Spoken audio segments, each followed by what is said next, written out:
Assalamualaikum warahmatullahi wabarakatuh.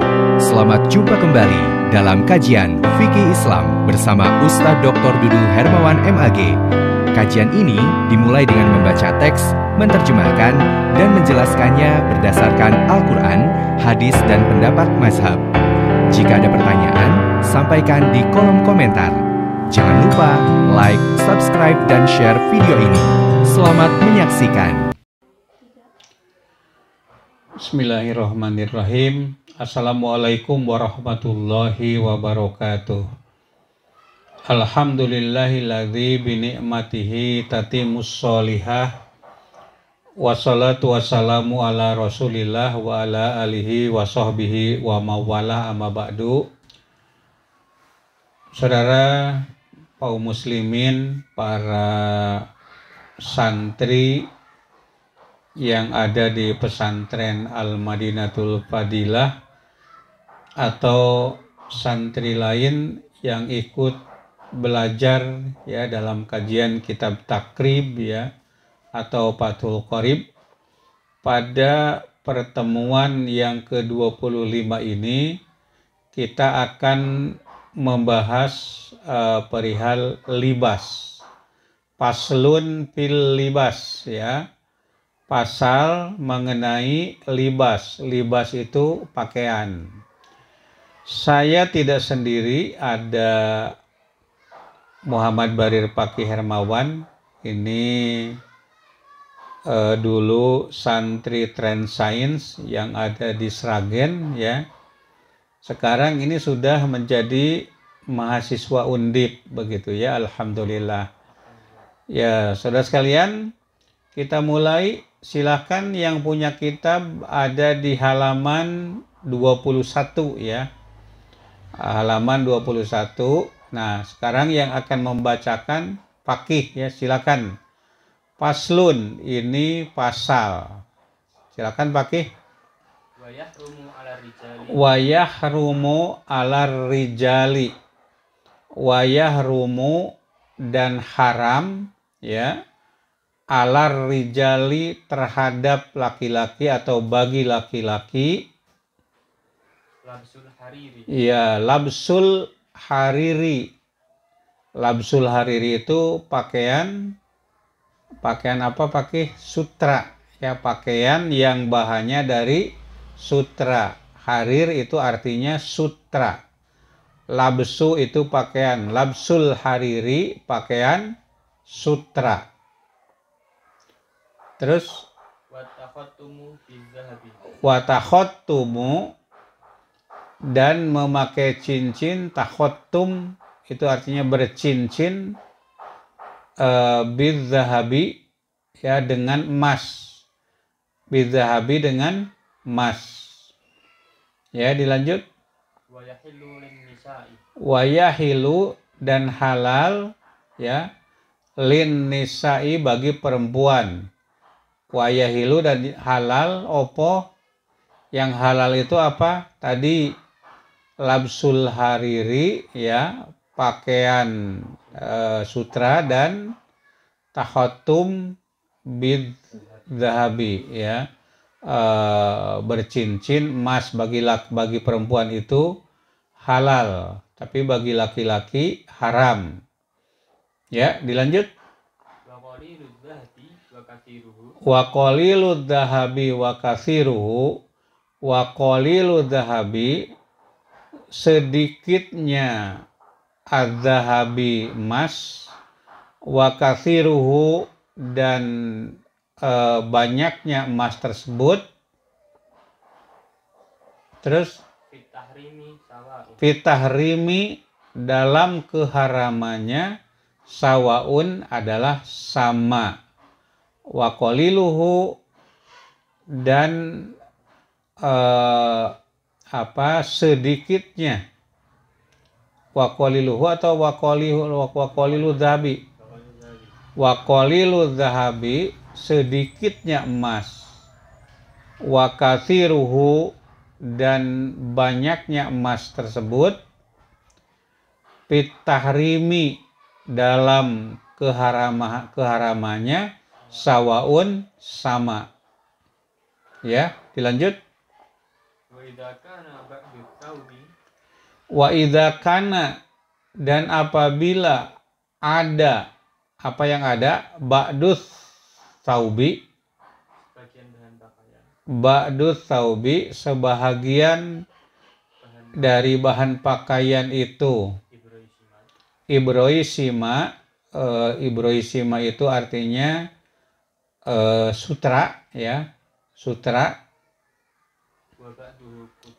Waba'duhu, sedangkan sebagian yang lain, waba'duhu sebagian yang lain, kutnan itu kapas, ya, katun au katanan atau katun sama, kutnan au katanan sama, itu kain katun. Ini kain yang saya pakai itu, ya. Jaza maka boleh apa? Labsuhu, memakainya. Malam yakun, selama tidak ada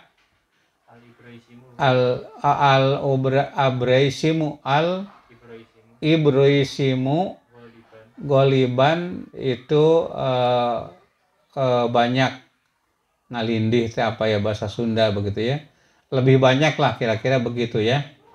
Nah, jadi saudara sekalian, di situ dapat kita ambil beberapa ketentuan dalam hukum Islam. Coba dipakai kalimat pertama tadi, wayahrumu, ya, wayahrumu, dan haram, alar rijali, bagi laki-laki atau terhadap laki-laki, labsul hariri, ya, memakai sutra atau pakaian sutra. Labsul hariri, pakaian sutra. Watakhotumu, dan bercincin, bidzahabi, dengan emas. Ya, ini bapak-bapak atau saudara-saudara yang sekarang memakai pakaian sutra al-harir, nah, segera dicopot, ya, segera dilepas. Demikian juga tahotum, ya, bercincin, bidzahabi, dengan emas. Nah, sutra ini bisa mungkin menjadi kopiah atau menjadi baju ataupun celana. Nah, kemudian yang dimaksud takhotum, bercincin, bidzahabi, dengan emas, itu bukan hanya cincin. Mungkin ada laki-laki yang memakai gelang, ada laki-laki yang memakai kalung, itu juga tidak dibolehkan. Termasuk juga mempunyai bejana, ya, makan misalnya piring terbuat dari emas, sendok terbuat dari emas, ya, cangkir atau gelas terbuat dari emas, itu juga tidak diperkenankan atau tidak dibolehkan. Nah, akan tetapi keharaman memakai pakaian dari sutra, apakah itu haramnya mutlak, ya, sama dengan makan daging babi, sama dengan berzina? Ya, tentu jawabannya kita melihat hadis-hadis Nabi yang menjelaskan tentang itu. Ada hadis yang menjelaskan bahwa Nabi mengutus utusan terhadap raja-raja kafir atau orang-orang kafir. Itu sahabat itu diperintahkan untuk memakai baju yang bahannya itu dari sutra. Supaya apa? Supaya kelihatan bahwa umat Islam itu dari segi pakaian itu hebat, memakai baju yang mahal gitu. Itu sebagai bentuk pakai citra, ya, sebagai syiar begitu, ya. Jangan sampai seorang muslim berangkat menuju orang kafir tetapi pakai pakaian yang lusuh, pakai baju yang murah, pakai baju yang sudah usang gitu. Itu tidak bagus, itu menghilangkan kewibawaan. Tapi kalau memakai baju sutra itu boleh. Nah, ini menunjukkan haramnya itu adalah haram tanjih, bukan haram tahrim gitu.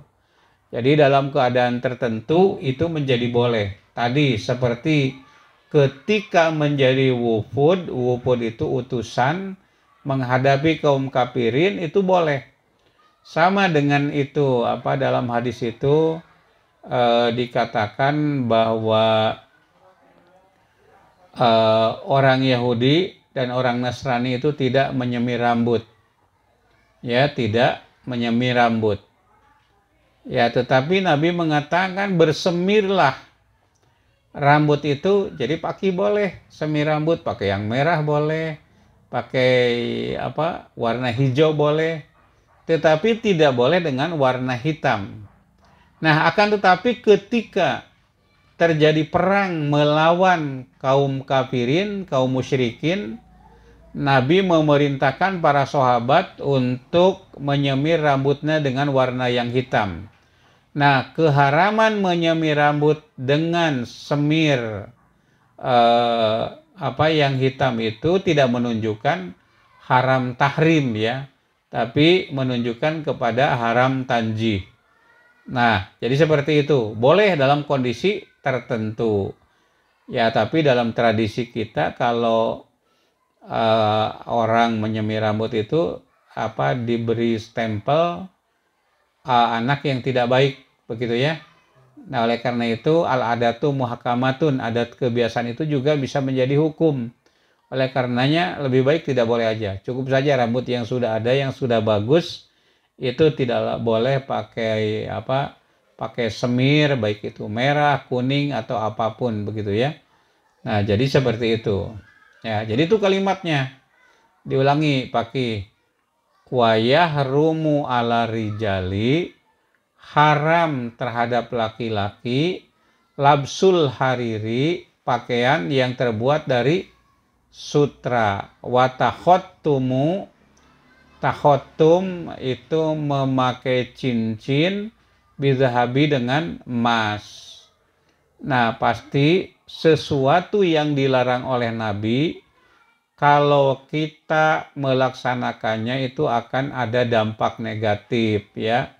Banyak yang menjelaskan katanya laki-laki yang memakai cincin emas itu ada senyawa yang masuk ke dalam darah, masuk ke dalam sperma sehingga testis ya produksinya itu lambat. Tapi ini masih perlu ada pembuktian. Ada juga yang mengatakan bahwa memakai cincin emas atau perhiasan emas bagi laki-laki itu akan menyebabkan Alzheimer ya, karena senyawa yang ada pada emas itu akan bisa masuk ke dalam tubuh, bahkan masuk ke dalam otak ya, bagi laki-laki. Sementara pada perempuan itu tidak terjadi. Kenapa? Karena lemak yang ada di kulit perempuan itu bisa menahan sehingga senyawa yang ada pada emas itu akan keluar bersama keringat. Tapi ini sekali lagi masih perlu adanya pembuktian. Hanya kalau Allah dan Rasulnya sudah mengharamkan, dalam Al-Quran dikatakan, makana lil mu'minin wala mu'minatin, tidaklah bagi mukmin laki-laki dan perempuan idza qadallahu amron, apabila Allah sudah menetapkan sesuatu ya, khiyar, tidak ada pilihan ya bagi mereka, itu tidak ada pilihan. Artinya kalau Nabi melarang ya jangan dilakukan begitu, jangan coba-coba. Ya, seperti itu. Baik hasil penelitian atau artikel-artikel tentang itu benar atau salah, yang jelas Nabi itu melarang laki-laki memakai baju sutra. laki-laki memakai perhiasan emas. Begitu Pak, paham? Ya, coba dilanjut. Wa yahilu dan halal lin nisa'i bagi perempuan. Wa yahilu lin nisa'i dan halal bagi perempuan. Yang halal itu apa? Labsul hariri ya wa takhattumu bidzahabi. Yaitu memakai pakaian yang terbuat dari sutra dan memakai cincin yang terbuat dari emas. Itu halal bagi perempuan. Ini pasti ada hikmahnya. Bagi Anda yang jurusan kimia ya, kuliah di Fakultas Kedokteran atau di Fakultas Teknik Kimia atau di kimia murni, silakan lakukan penelitian. Apa dampak negatif memakai pakaian yang terbuat dari sutra bagi laki-laki ya, dan perhiasan emas bagi laki-laki. Kenapa bagi perempuan boleh? Silakan dilakukan penelitian. Itu bisa menjadi bahan untuk tesis ya, bahan untuk menjadi disertasi kalau itu S3 begitu. Nah, coba dilanjut pakai.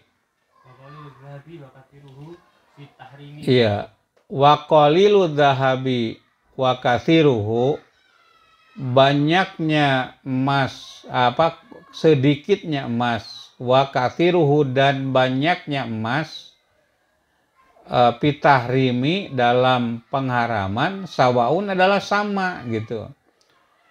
Ya, misalnya laki-laki memakai emas 1/4 gram.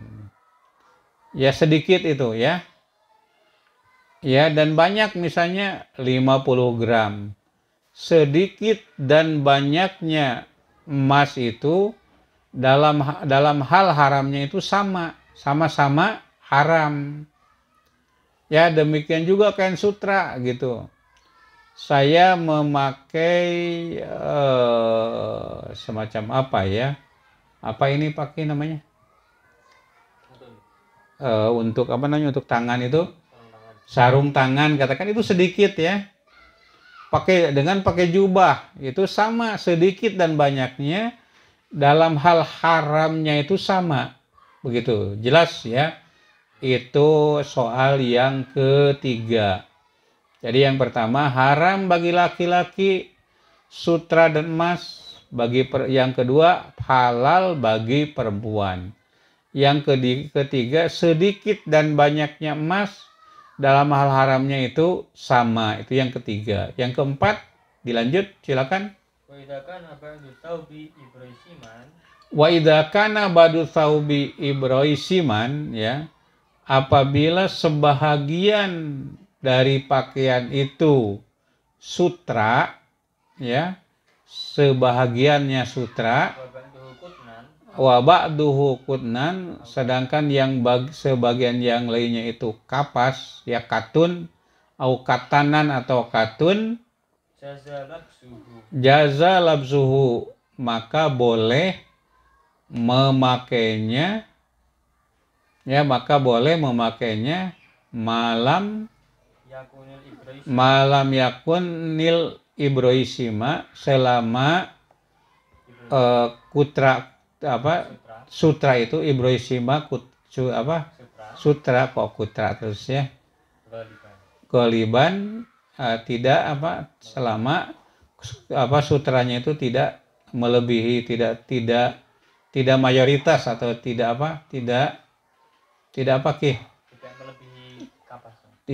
melebihi kapasnya, tidak melebihi katunnya. Jadi kalau Anda ingin ingin kelihatan indah, memakai kain yang bahannya gabung itu, ada sutra, ada katun atau kapas itu. Nah, itu boleh gitu ya. Asal kapasnya tidak melebihi kebalik ya. Asal apa tadi? Sutranya. Nah, sutranya tidak melebihi katun, itu boleh begitu. Silakan ya. Silakan, selalu ada keringanan saja. Nah, kadang-kadang dalam hadis juga ada hadis yang menjelaskan bahwa kita itu tidak boleh memakai baju batik terhadap sesama muslim nih. Ada hadis yang menjelaskan itu. Nah, tetapi mungkin bagi masyarakat pada zaman Nabi pada waktu itu batik itu sangat mewah. Tetapi kalau di kita di Jawa Barat, Jawa Tengah, Jawa Timur, batik itu adalah pakaian sehari-hari begitu, bukan sesuatu yang mewah. Nah, jadi kalau di hadapan sesama muslim jangan terlalu menonjolkan kelebihan dengan yang lainnya, kemewahan ya. Tetapi kalau di hadapan orang yang lain kita harus lebih necis daripada mereka. Jangan kelihatan kumuh begitu Ki. Ya, maka saya lihat ini pakai ini suka dandan ini suka. Kalau beli ini harus teliti juga nih. Cari model yang bagus begitu. Itu tidak apa-apa. Nah, adik-adik para santri yang saya sayangi, saya cintai, dan kaum muslimin, muslimat yang saya hormati, itu saja yang dapat saya sampaikan pada pagi hari ini. Mudah-mudahan bermanfaat. Nasrun minallah wa fatun qarib wa basyiril mu'minin walhamdulillahirabbil alamin. Wassalamualaikum warahmatullahi wabarakatuh. Demikianlah kajian fikih Islam oleh Ustadz Dr. Dudu Hermawan MAG. Semoga bermanfaat. Selamat berjumpa kembali pada video berikutnya. Wassalamualaikum warahmatullahi wabarakatuh.